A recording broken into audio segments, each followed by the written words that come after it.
On the last episode of the Keepsake box, my guy and I enjoyed a wonderful night. We went to see a popular movie that was out at the time. In the movie, the main character was stranded on a deserted island with no form of human contact.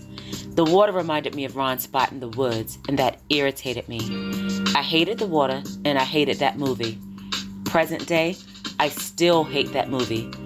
Hurt makes you carry things in ways that you wouldn't ever imagine. After the movie, we went to an amazing restaurant.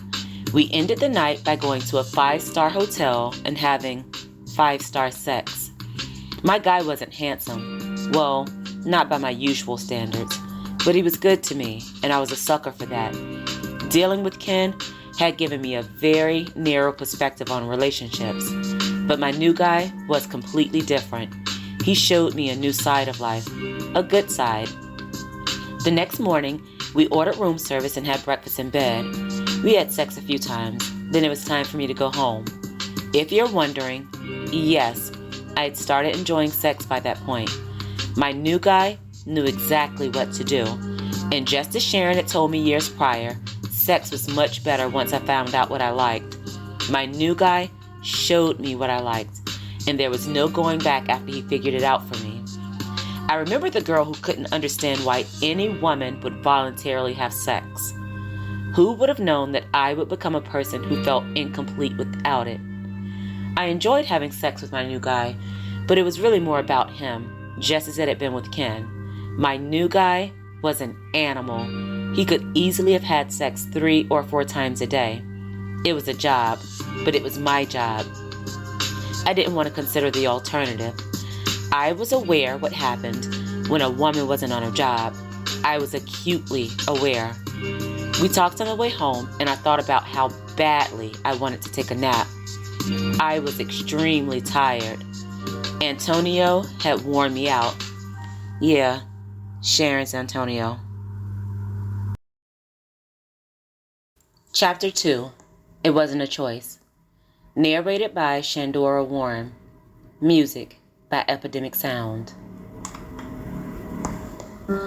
Now, before you give me the side eye, hear me out. It wasn't my intention to sleep with or be in any way involved with Antonio. I know it sounds cliche, but it just happened. Really, it did. It all started in 1998. After Ken went to prison, I found a job at a gas station. It didn't pay much, and I was trying to figure things out. Sharon allowed me to come back to work part-time at the salon. But even with the benefit of having 2 jobs, I was still barely making it. Grandma left me the house, but it was old and needed a lot of work. I was solely responsible for those expenses. Additionally, I was in college and responsible for books and tuition. Admittedly, I was a little stressed out. Things went from bad to worse when the car that Ken purchased for me broke down. Let me tell you that it was no basic repair. The parts and labor far surpassed what I could technically afford to pay. But it had to be done. I didn't have a choice in the matter. Sharon offered to make sure that I had transportation to and from work, as my car would be disabled for several days. I was very much aware that it was out of her way. Sharon always arrived at the salon in the morning. Since I worked in the afternoon, I knew she would have to leave work to pick me up. It was a lot, but she was willing to do it. And truthfully, I needed her to do it. I was grateful for her efforts, as I couldn't afford to lose my job. Sharon's generosity took some of the stress out of the situation. So why did I betray her? Like I said, it wasn't planned.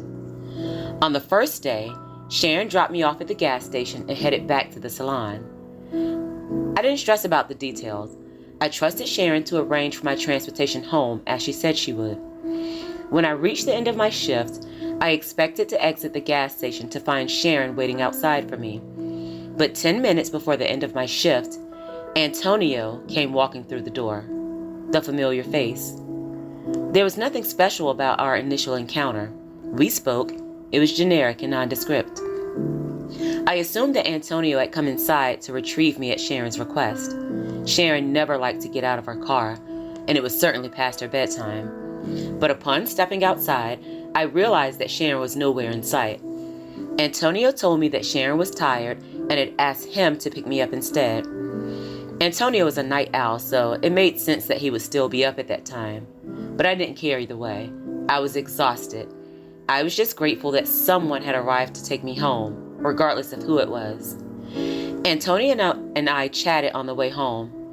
He asked me a lot of questions, and I felt that he was genuinely interested in my responses. He asked me about Ken and told me that he always felt some kind of way about him. Unbeknownst to Antonio, Ken had some reservations about him as well. Given the situation, I guess he probably should have. The interaction was comfortable but strange. While I had been around Antonio quite a bit, I realized that I really hadn't had any one-on-one conversations with him. In fact, I didn't really know him at all. Antonio dropped me off, and I busied myself with my after-work tasks. I ate, studied, and took out my clothes for the next day. I wanted to ensure a smooth run. Sharon was horribly impatient, and I knew better than to make her wait. She was very generous with me, but I knew she would leave me in a heartbeat. I couldn't afford to miss time out of work because I was notoriously late, and I was notoriously late. I finished all of my tasks and went to sleep, prepared to do it all again the next day.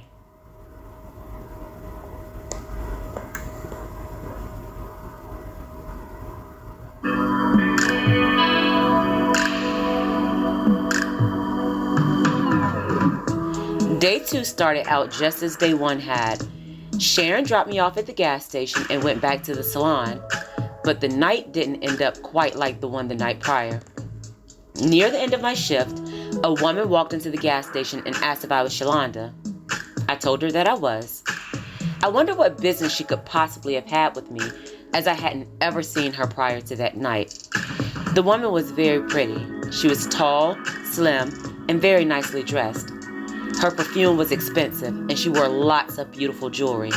She was very well put together, on the surface. The woman introduced herself as Cream and told me that Antonio had sent her inside to retrieve me. I walked outside with Cream, where I was greeted by Antonio and another woman who was introduced to me as Peaches. Peaches and Cream. Cute, I thought. In my mind, I believed that they were probably lovers. Peaches was very pretty as well, but not quite as pretty as Cream. She was shorter and thicker, and also very well dressed. But while she was attractive, it was obvious that Peaches was a bit older. Cream joined Peaches in the back seat. "Get in," said Antonio. I took my place in the front seat, not realizing that I would permanently earn that spot. I didn't give much thought in reference to who the women may have been.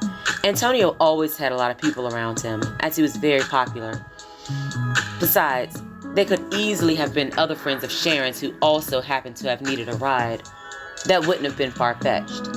That theory was disproven, however, when we reached the drop-off point.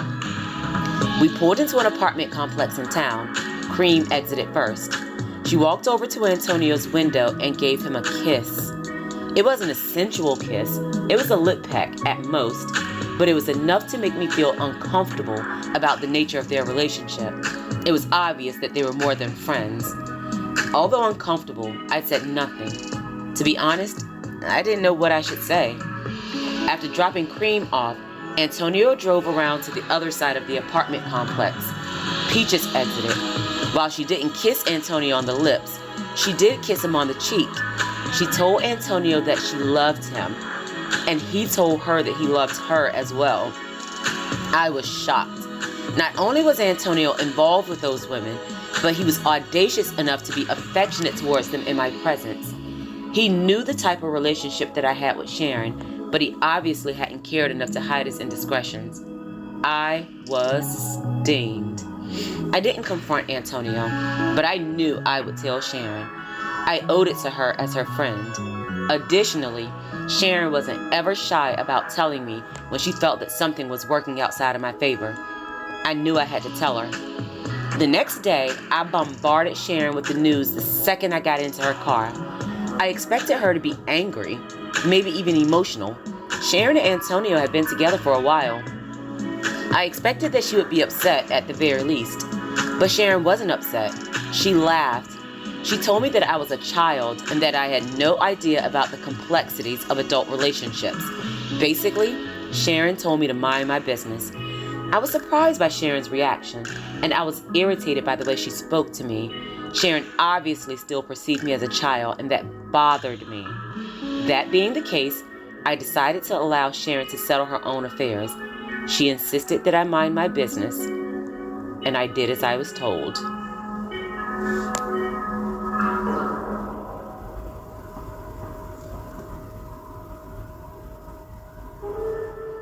The days that followed were patterned the same as day 2.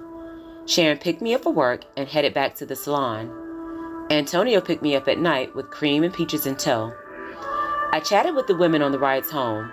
They were nice enough, but I still felt strange about their relationships with Antonio.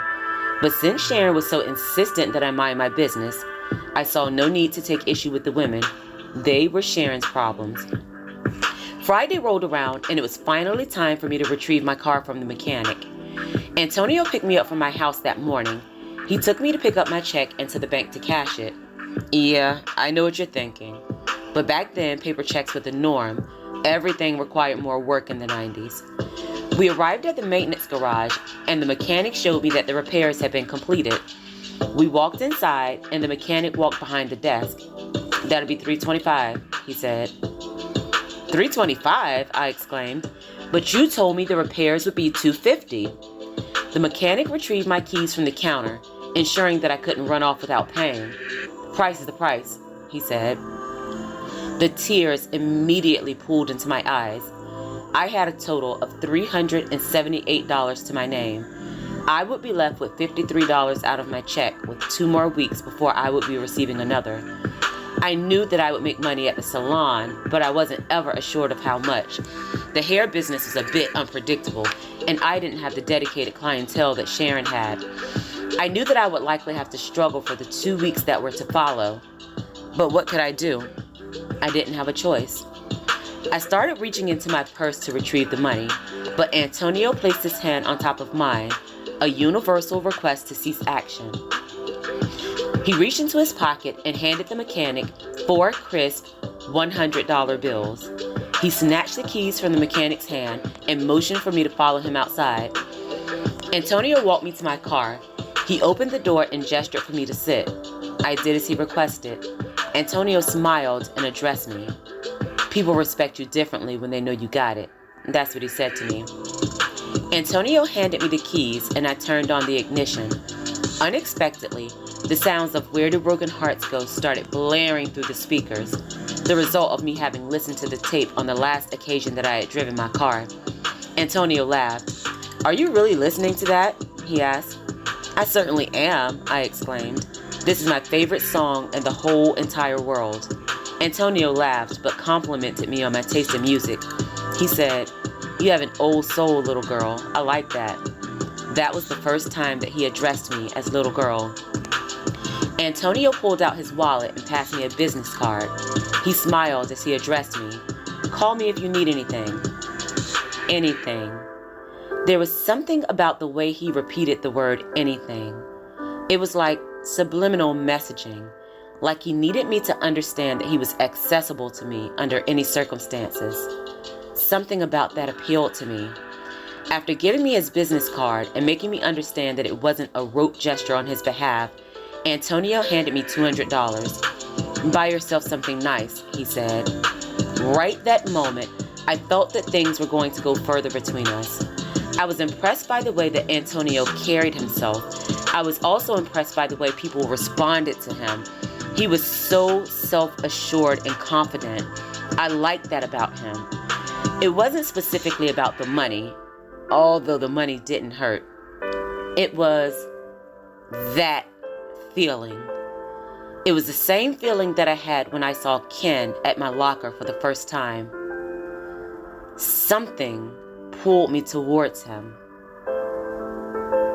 It wasn't a choice.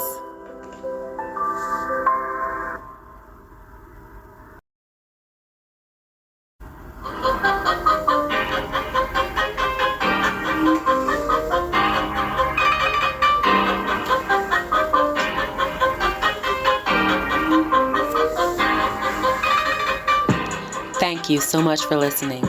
Make sure to follow Shenny Tells a Story on Facebook and Instagram. I'd love to hear from you. If you're interested in purchasing books by Shandora Warren, they're all available on Amazon in ebook, paperback, and some in hardback formats. Thank you for helping me to create the world that I want to see. Oh yeah, you're welcome.